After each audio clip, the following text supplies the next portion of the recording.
Welcome back to Matchday Live. Chelsea are beaten 2-1 at Villa Park, but it doesn't really matter. Champions League football has been secured. In the other games that obviously meant Chelsea qualified for Europe, Leicester lost 4-2 to Spurs and Liverpool won 2-0. So Liverpool finished third, Chelsea finished fourth, and Leicester drop out of the top four and finish fifth in Europa League spot.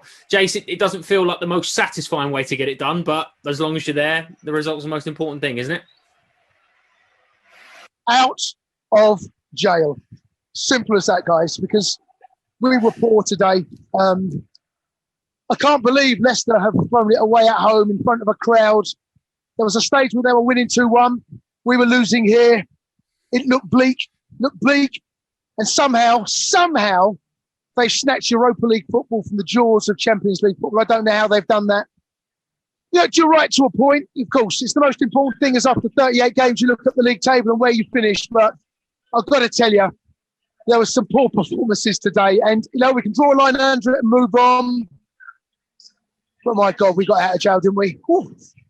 Oh, big time, mate. And Dan, Leicester spent, I think, 242 days of just seen in the top four. For them to have dropped out will be utterly disappointing. But, that's the disappointment. That's what happens when you're in with the big leagues. You've got to win you've got to win games and you've got to get through it. And obviously we've not won the game today, but we put ourselves in a position as of Tuesday night to allow for this flexibility, shall we say, on the final day. Yeah, I mean, we got lucky. We relied on Spurs to go and do something, and they, for whatever reason, went and did it. Leicester must feel sick though, because they had this pretty much in a headlock a few weeks ago. There was no getting close to them, and all of a sudden you see what a couple of drop off in performances can do, and all of a sudden that I don't even know how they did it. I don't know how they lost 4-2 like that, but this is football. You switch off for even just a second, and so much of it is still just between the ears, and their heads obviously went, and because of it we are the beneficiaries, and we are in the Champions League as well as in the Champions League final. So now at least we get to play that game with a little bit less pressure of absolutely needing to win it to secure Champions League football for next year. Completely right. Shout out to West Ham as well, who finished just 2 points behind us in the end. They've had a great season. This is the thing, though, isn't it? We spoke about the season being so topsy-turvy and being so twisted. I mean, unfortunately, the final game of the season was a perfect sort of summary of the season as a whole, Abby. There's 1 minute where Liverpool look like they're miles away. Then all of a sudden, Liverpool are back in it. Then Chelsea are out of it. Then Chelsea are back in it. Then Leicester are in it and out of it. It's so stressful as a fan to be sat for it all watching, but also quite lovely that there's other games going at the same time and you have that buzz that we've not probably felt for a good while as a football fan. Yeah, very stressful final day. Why do we always do this? I know we said it earlier, but why does it come down to the wire? The fact that Spurs somehow have literally bailed us out. I mean, just what is happening? What a crazy season. And as you say, you couldn't have predicted Liverpool would have finished third either, but I feel like I honestly don't mind. We've done it now. We're top four, but we have to put in a huge performance for the Champions League final. What we did today was nowhere near good enough. The players know that, I'm sure. Thomas Tuchel was given quite a talking to now, but yeah, they've got to put in the performance of their lives for that final. Let's have a little word on that, Jay, because City won 5-0 today in second gear, heavily rotated side as well. I suppose that is the perfect setup to it when you've got a bit of a celebration atmosphere. You cheering Aguero leaving, etc. Fans inside. Our road in is going to be very different. But what will Thomas Tuchel take from today into next weekend? Hopefully luck, because that's what we had today. Positives. Jeez, that's a tough one, mate. I mean, God. No, I just hope that the positive thing is that I'm hoping that Mendy's okay. Because does anyone know what? I don't know why he came off. I know he clattered with their goal, the first goal. I know he hit the post, but I don't know. I believe it's just a collision. Yeah, I believe it's just a collision he's come off for. So okay. The best thing he can take from today is that Mendy is fit. I think, in all honesty, because that was so below par, so disappointing in some of our performances today. Some players. I'm not going to name names, but there was a really Pulisic was I thought was way off it. Werner way off it. You know, if we're going to have to bring our A game against Man City. We know that they're favourites. You know, they are going to be a tough. It's going to be so tough. We're going to go into that game as overwhelming underdogs. But if we play like that, well, we'll get turned over. Honestly, we really will. But we can. You know, we're capable. We've shown we're capable of doing it. Done it twice already this season. So, God, today's one of those. I don't even want to talk about that game today. Honestly, it's just. I'm honestly. I wanted to watch what was going on at the King Power. Honestly, I'd rather have been there today. I mean, you're not making my job easier, Jay, but I appreciate that. Dan, I'll speak to you then. Forget about him. Like Jason's kind of alluded to, though, we did seem to create. I wouldn't say we created clear-cut chances, but we kind of created half chances, and a good few of them that we had. I mean, Ben Chilwell with the goal, he had a carbon copy of that opportunity about 3 times it cleared off the line, and we've had sort of bodies in the box where the ball just won't fall. Even the first one in the first half with Timo Werner, he can't quite get his foot around it, might clip an arm, but I mean, you're clutching at straws if you're asking for that. But I suppose that's the difference, and that's what takes Chelsea from where we are at the moment to the next level, is being a bit more clinical and those chances being taken. Yeah, I mean, I'm sure we were until recently first in the league in terms of chances created, first in the league in terms of, the least chances created against us. But I think we're like 13th or 14th in terms of chance conversion. In reality, we've got brilliant players in the squad. We know that, but we are screaming for an absolute killer, somebody who just knows how to find the back of the net every time. And there's a few of them available on the market soon. So I'm hoping we grab one of them. But once we have that missing piece of the puzzle, that part that we can win by putting teams completely to the sword and just burying teams. I know Chelsea, we play wonderful football, but a 5-0 like City have just done, they've walked it. I can't see one of those for a long time because we just don't have that bit of clinical, the clinical side to us. Basically, we're lacking that, and we're going to need to really put in a big performance next Saturday if we want to win this Champions League. Because, as Jay said, we will be overwhelming underdogs, but we know how to play City, and City and Pep will be losing sleep. He won't even know what shape really to play against us. We've done them a couple of times, and we've got a style that is good to beat them. Let's talk about that versatility and what Chelsea can offer then, Abby, because we've been shouting about it for a little while, but we saw Reece James playing a central midfield role. Who we know that he's capable. He's played it for Chelsea through the development stage. He's also played it when he was on loan at Wigan. He's got, an excellent range of passing. He's physical. He's strong. He's quick. He reads the game really well. That versatility. I know Gareth Southgate was in the crowd today watching on for his England squad announcement. But when you've got someone as versatile as Reece, who can play. He's shown he can play on the right of a 3 now. He can play central midfield. He can play right wing back. When you've got someone that can be as much of a problem as Reece, I suppose the hard task for Thomas Tuchel is trying to get the best out of him now and trying to work out the position where he's most effective. Yeah, it's almost working out his best position, isn't it? Because as we've seen, he can play in any of them. And actually, I thought he took to playing in midfield today really well. He didn't look out of place at all. Made some really brilliant passes. So yeah, Thomas Tuchel's got a bit of a problem now. I think I still prefer him in the wing back position, but it's amazing that he can do it all as well. And just to try and bring in some positivity, because I know we're not feeling it that much right now. I thought Kai Havertz actually looked really promising when he came on, and he made a bit of a difference and created some chances as well. So that's a really good thing to see as well going into the Champions League final. We do have options.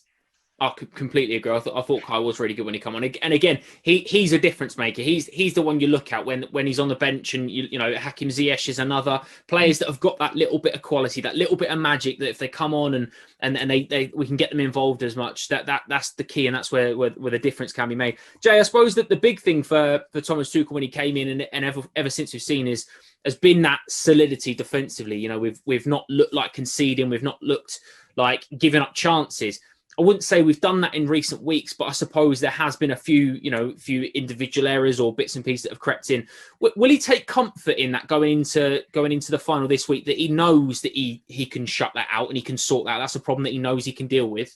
Well, we've been excellent defensively since he's come in. That's been the most impressive part of it, and as a consequence, and Dan has just alluded to it, we don't create and score many chances. That's just not who we are right now. I'm expecting there to be there'll be a different Chelsea next season when he gets in. We need a striker. I think that's obvious. We need an out and out, a number 1, number 9, if you like. There's a number of players that have been linked. Havertz came on and done very well. Werner's not a number 9. He struggles with that role. He's better from deep when he runs into space as opposed to being in space. And defensively we've had to be solid, and that's why we are where we are. We're where we are in the Champions League final, 4th in the table because of our defence, not because of our attack. Now today, it wasn't a great performance for both ends of the pitch, but I think if you don't, if we're 0-0 at half time in the Champions League final next Saturday, I think we'd all take that, wouldn't we? I would. I would. And that, so we are capable of keeping them out. And we're going to have to put in a hell of a performance, though. Every single man is going to have to bring his A game, because if we don't, we know how capable City are for taking the game away from you very, very quickly. Dan, I suppose you've already mentioned it about us going into the game sort of overwhelming underdogs, and I think we will. I think even the most optimistic Chelsea fan will admit that Manchester City are, they've won the league and they've played some excellent football at times. That I think that suits Chelsea, though, doesn't it? And going into a game where your back's up against the wall a little bit, people don't favour you, people don't talk about you. I mean, our biggest triumph as a football club is when we played Bayern Munich in their own back garden, and then we've beaten them on penalty. So that happens, that's where Chelsea come into their own. We talk about character, we talk about being down and against it, but this group of players going into next week, it sounds strange, but now we've qualified for the Champions League next year. It doesn't feel like there's a huge amount of pressure on Chelsea because people don't expect of us. Yeah, so now because of that, I'm expecting a better performance, obviously, than the one we gave today, but I'm expecting a good performance. We're never expected to beat City, but we seem to usually do it as of late. We've been good for it. The last couple of times we've played them, we have actually been good for it. We haven't been playing against weakened sides or anything like that, but I think underdog suits us. I really do. And whilst everyone else will have us overwhelming underdogs, City won't. They know exactly what they're up against. And Fernandinho is not going to enjoy playing against Mason Mount, and Gundogan's not going to enjoy playing against Kanté if he's fit. These lot know this is as close to a 50-50 as it gets, even though it doesn't really seem it. So bottom line, Chelsea turn up and we're on fire, we beat City. And I genuinely think we can do it. And it's just about little moments in games and managing situations and being clinical and being sensible and all the stuff that's out of our control. And we just unfortunately have to watch it happen before our eyes, and that's it, Well, I mean, some of us are there. Don't ask him. Don't ask him. You can see the one that's smiling. He's there. Don't ask him. Abby, there's obviously, like Dan's alluded to there, N'Golo Kanté, we hope is going to be fit for the final. Obviously, not quite sure of the extent of why he was left out today in terms of if it was a knock or an injury or whatever, but we hope he's going to be fit. Who starts in the midfield two for you? Kanté, Kovacic and Jorginho, if they're all fully fit already. I mean, you throw Billy Gilmore into that as well. Mason Mount's played deeper, but I mean, I think we expect Mason to play in one of the 10s. Who do you expect to play in the 2 6s? Well, that's a good one. Kanté, definitely, if he's fit. I just think he's such a integral player for us. I thought Jorginho looked really off it today. And Kovacic is starting to look a little bit sharper. So I'd maybe say Kanté and Kova, potentially. What do you guys think? Jay, I was going to say, because Jay, like Abby's mentioned there, Kovacic coming back into the fold gives you another option, and I think everybody has said, everyone's seen it. N'Golo Kanté walks into any team in the planet and it improves it because he's N'Golo Kanté. Who do you think starts in the final? I think he'll stick with Jorginho, and I think he'll go with Kanté. But, and there is a but, if you remember, 6 weeks ago, Jorginho and Kova were in the middle of the park, and I was saying here on this show, I don't know how you can bring Kanté back into this team right now because of what those two are doing. But I think Kanté, I think Abs is right. You've got to start N'Golo Kanté, especially against City, because there's going to be periods without the ball, and is there anyone better without the ball in the middle of the park in world football? The simple answer is no. So I think he'll go with Jorginho for ball retention. I think he'll go with N'Golo when we haven't got the ball. So that's what I think he'll probably end up doing.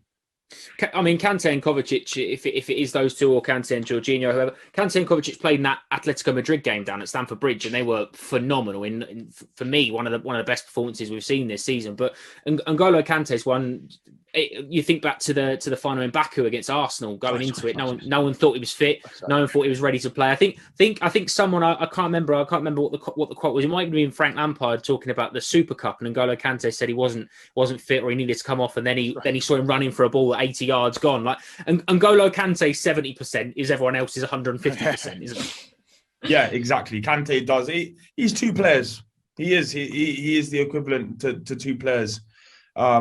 So you need him in the team. But at different points throughout the season, we've seen all different combinations of those three playing with each other. Right, right. And I've been impressed with all of them. I have, so you go with whatever suits whatever you're up against. We know that we're going to be playing against a City side that wants this ball, so we need to keep it. I think Jorginho is key.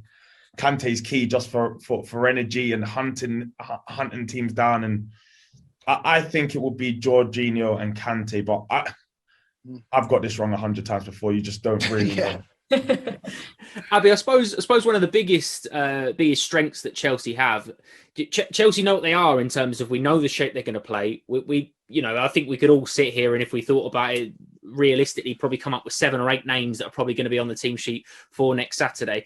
The difference with Manchester City, as brilliant as they are, Pep Guardiola does have a habit of overthinking things. And even when we played against them, we all know Manchester City friends that you're texting before the game going, what shape are they playing? Who's playing where? They've only got one midfielder. How on earth is this going to work?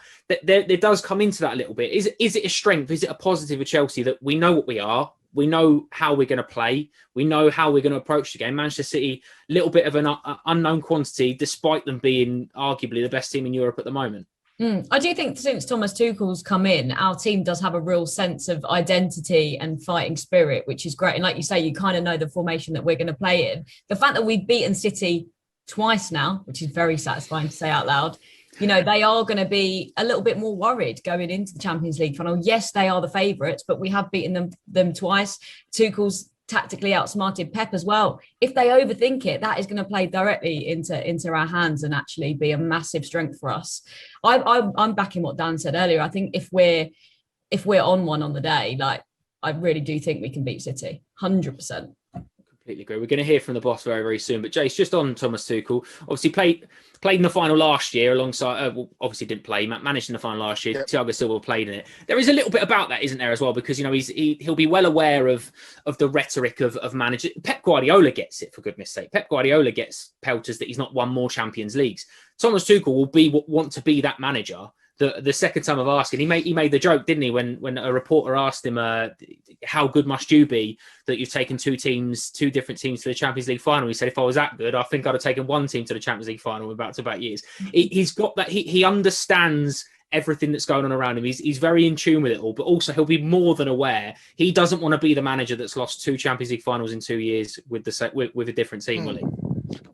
And that experience he went through last year, there were the things he would have learned from that. There would have been periods in the game that he may want to have done something different. Perhaps he'll look back over that 90 minutes against Bayern. Could I have changed the game in a different way? Look, he might be faced with something similar, so he might have learned from that. But I don't think really he's very, very aware. It's not really about him. He's not. He kind of doesn't really want to talk about that. He's happy not for it to be about him. And look, these set of players, he's getting the best out of them. Right now, it works.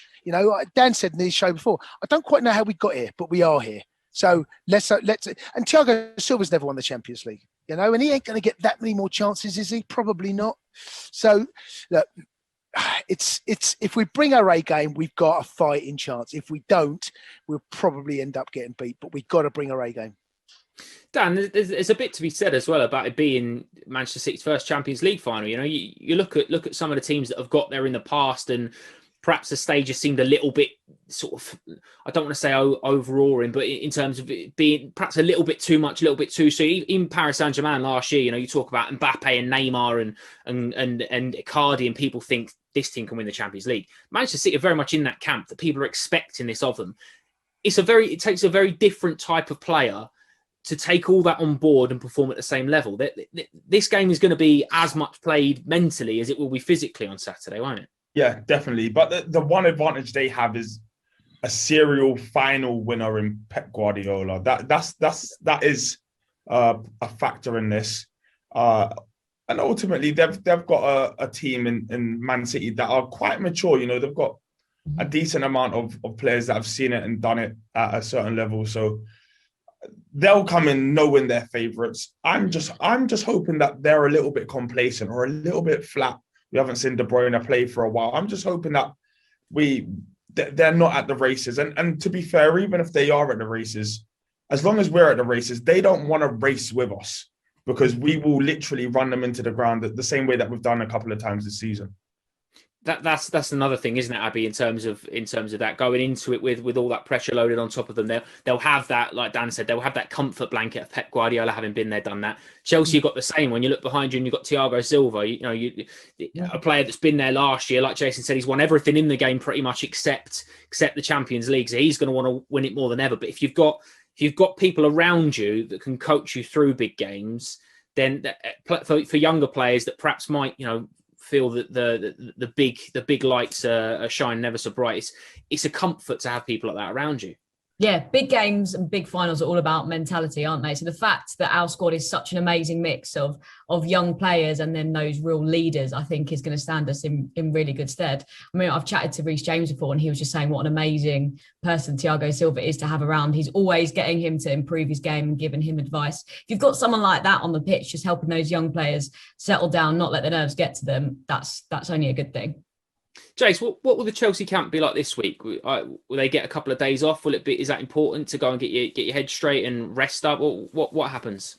I've got to say, really, because today's performance was not brilliant. He'll want to leave that now. That's just done. We don't need to go over that. The season's over.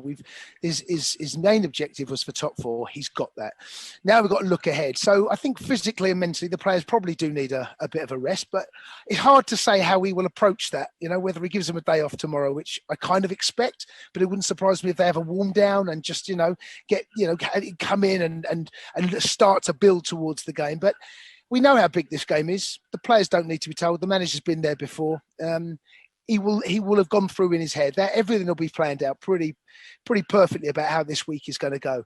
The season is done. There's one more game, one more big push, one enormous game to come up, and they want to make sure they're in there, the peak of physically and mentally, because today was a challenging game physically. We put a lot into that game, and even the second half, things weren't going our way. The team he put out, there was a lot going on out there, mentally and physically. So I think they'll probably end up needing a bit of a rest. Well, let's hear from the manager. He's been speaking pitch side to Matt Davies-Adams. This is Thomas Tuchel. Thomas, congratulations. Not the result we wanted today, but certainly the result we wanted in terms of where we finished in the table. You must be thrilled with that. Absolutely. We wanted to be in top four. We are in top four. So it's huge, and we will be happy about it tomorrow when you wake up.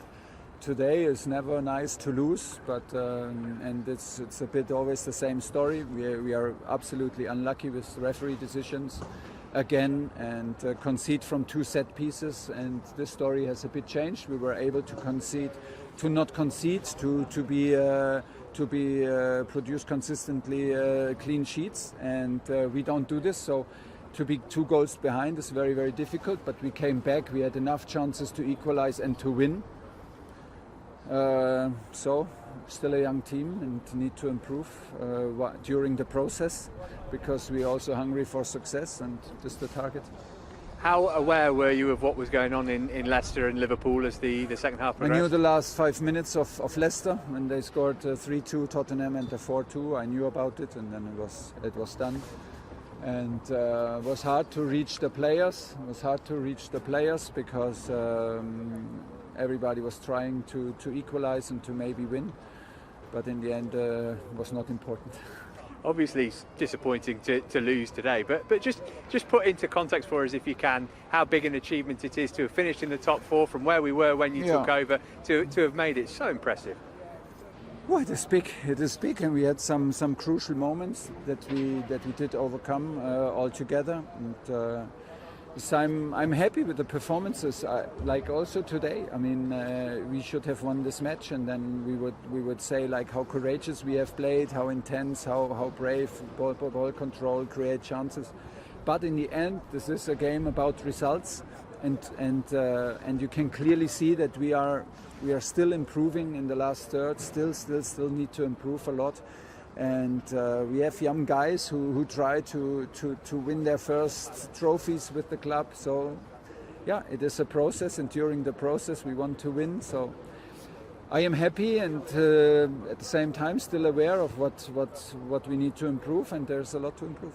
Reached 2 finals. Was top 4 always the main objective of the season? Yeah, top 4 was the objective we talked about, and from the very first day when the talk started.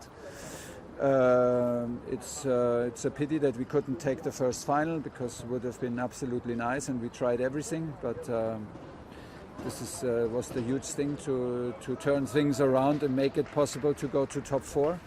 And now we have a big one coming, and have some days to prepare to be absolutely spot on Saturday. Final question, what can you tell us about Edouard Mendy? Came off at half-time, and him and N'Golo Kanté doubts for next weekend? Yeah, he fell on the frame from the goal net when he landed, and hurt his rib. So we are worried. We don't know if it's just a concussion or Compact. Yeah, or it's more serious. We have to wait for images later. Well, we wish Edouard all the best with that, and we wish you well done. Congratulations, Champions League. Thank you very much. Dan, it's interesting now. I really took that part where Thomas Tuchel says it's a process of young guys wanting to win their first trophy. That's a big thing that we mentioned before the game, didn't we? In terms of some of these players, you look at Mason Mount, Timo Werner, Christian Pulisic, Reece James, Ben Chilwell, all very young in terms of playing Champions League finals, as it were. But it's a big opportunity for that habit to be done. And if you're Mason Mount and you've won a Champions League trophy at 22, I mean, already sky's the limit for him. Ridiculous potential. Yeah, look, we're well ahead of the curve in terms of the age of these players and the level. You know, this is the pinnacle of club football. That we're here now. We haven't got time to be immature and find our feet. We've really got to try and win this one. You know, the majority of players never play a Champions League final. We're here. We have to embrace it, be fearless, but be sensible at the same time. Fire and ice, you know, fire in the belly, ice in the head. That's it. But yeah, it's good for the young players to experience it, but not to be overwhelmed by it. Mm-hmm. No, completely right. Abby, I suppose in the wider context of things, if you'd have offered us at the start of the season top 4, an FA Cup and a Champions League final, I think most Chelsea fans would have taken it, wouldn't they? Oh my God, my goodness, 100%. If you think where we were, at the start of this year to where we are now, what an incredible journey we've come on this season, you know. But the fact that we've got to this point, it's about making the most of it, isn't it? You know, get into this final. Yes, a lot of the players are young, but go and win, you know. But yeah, like you say, what a great end to the season, considering where we were and where we thought we might be. And I suppose, Jason, that's the biggest thing, isn't it? The fact that we've reached these things and we've had such highs and this season in terms of where we finished in the league and an FA Cup final, Champions League final. The most important thing about those achievements and those feats is that you go on from them. Do you know what I mean? Like, you know, obviously we could be sitting here in a week's time celebrating a Champions League win, but it's important then to progress from that. And I suppose that's the biggest thing that Thomas Tuchel was saying there about the process of young guys wanting to win their first trophy as a whole. I take that as meaning in terms of progressing and developing and going one step better next season. Yeah, look, Dan's just said that, made the point there that, you know, some of these players might never play in the Champions League final, but this may well be their first medal, some of these boys, you know. So, well, it will be whatever medal it's going to be. It's either going to be a winners or a runners up. So, I'm sorry, they had the FA Cup, of course, but I think these players will be looking ahead now to take an advantage of what is not necessarily a once in a lifetime opportunity, but feels like it. Don't leave anything on the pitch. Don't have any regrets. Go out there and give it your absolute maximum. Go out and give it your best shot. And I'm in no doubt that they will. Dan, Thomas Tuchel also mentioned Edouard Mendy's rib injury. So he was slightly worried, but doesn't know the severity of it yet. I suppose that's something that Chelsea fans will be looking eagerly at, because he's been so good for us this season, and he would be a big miss in a Champions League final, wouldn't he? Yeah, it's a collision with the post, I'm guessing, if it's the rib injury. Hopefully it's it's not a cracked rib or anything like that, and it's just a bit sore, and it was a precaution. It might be a bit uncomfortable for a couple of days, but hopefully it's not anything serious enough to stop him playing in a week's time. Yeah, hopefully not. Abby, in terms of that now, I suppose that's the big thing, the big worry that every Chelsea fan will do every time there's a little flash up from the fifth stand app, or you see someone tweet something starting with Chelsea news. You're hoping it's not an injury this week. You're hoping it's not an innocuous knock, or it's an uncomfortable turn in training. There's usually, unfortunately, it tends to happen, doesn't it? Whether it be big international tournaments, or you just hope this week. Yeah, you just hope this week it's one of those.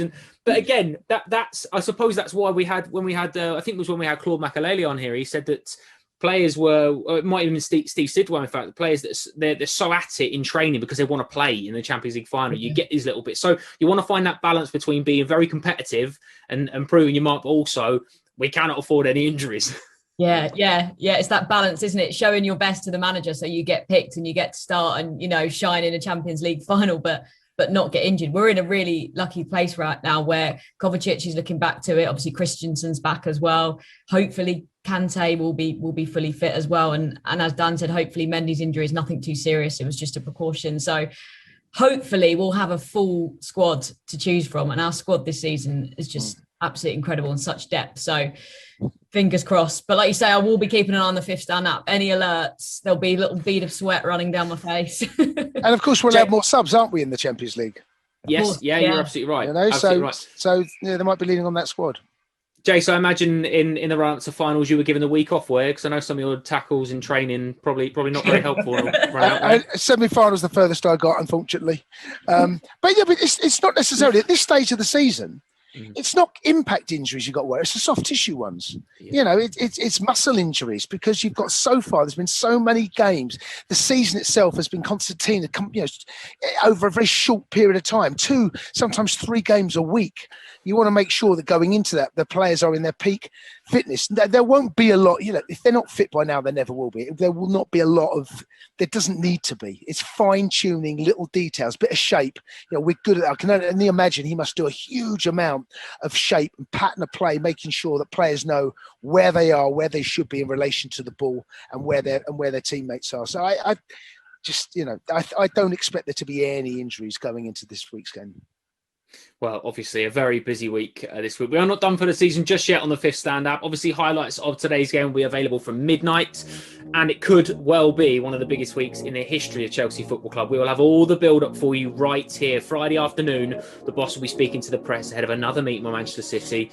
We will also have live training from within the Chelsea camp as well, and then the day will finally arrive. Saturday, we'll have every single angle covered from you from Porto as we prepare for the Champions League final. We are on air at 6:30 for Matchday Live for all the build-up and hopefully big celebration at full time as well. That would be very nice, wouldn't it? So in the end, it wasn't the prettiest end to the season, but we got there. And that's all that matters. Thank you very much for joining us for any of Matchday Live shows for the Premier League season. Chelsea secured Champions League football, made it to an FA Cup final, and still have the biggest prize in European football to play for. To Jason, Pat, Dan, Abby, Zach, Matt, Ben, Lee, you've all been class. All the special guests, everyone that's worked on the show as well. Thank you for watching. We are not done yet, of course, so do not miss Matchday Live as we finish the week with a bang. It's going to be a massive week. Enjoy the rest of your weekend. Take a deep breath and we go again next Saturday. Come on, you Blues. Come on.